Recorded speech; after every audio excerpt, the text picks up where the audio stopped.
It's the first day of veda, and this is my video for that. Today, when I was driving home, I saw a guy who looked so much like Chevy Chase. I ran into a snowbank. I think those were unrelated though.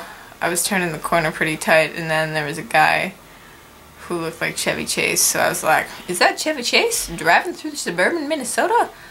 I don't know, but it looks like it. And then I was in a snowbank. It wasn't like an issue. There was just some snow at the edge of the road, and I like ran over it, and it crunched in a noise because that's what snow does when you drive over it. I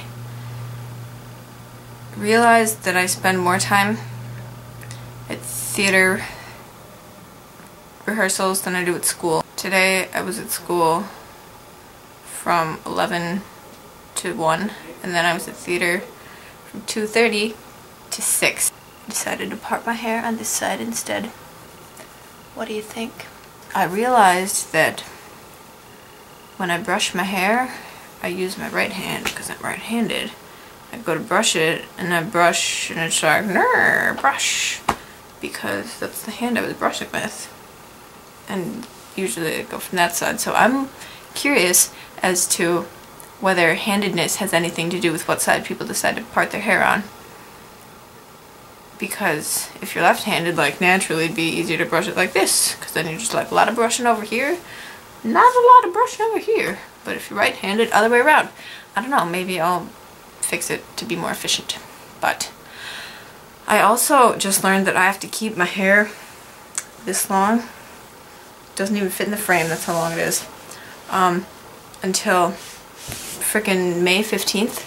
Or something like that, because I'm getting my senior pictures taken then, even though I should have gotten them taken like a year ago. I don't want to like chop it all off and have it look dumb for my senior pictures, so I'm gonna strangle myself with my hair. That's what's gonna happen. See, it wraps around my neck multiple times. But like, this happens to me if I'm like laying in my bed and rolling over, and I'm afraid that one day I'm gonna die in my sleep because I got strangled by my hair. That would be a really sad way to die.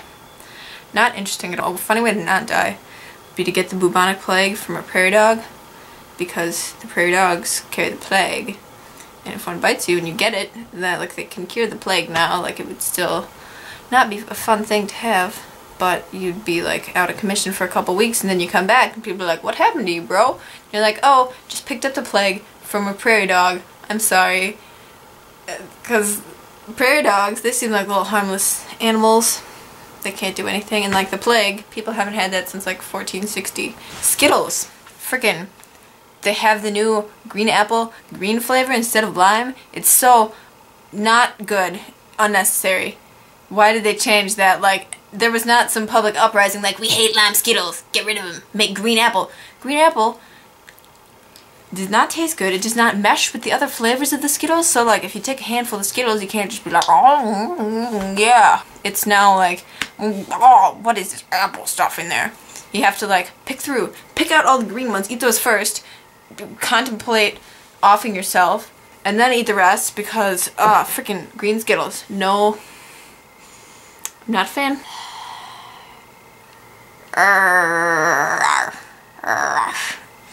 I'm a dog.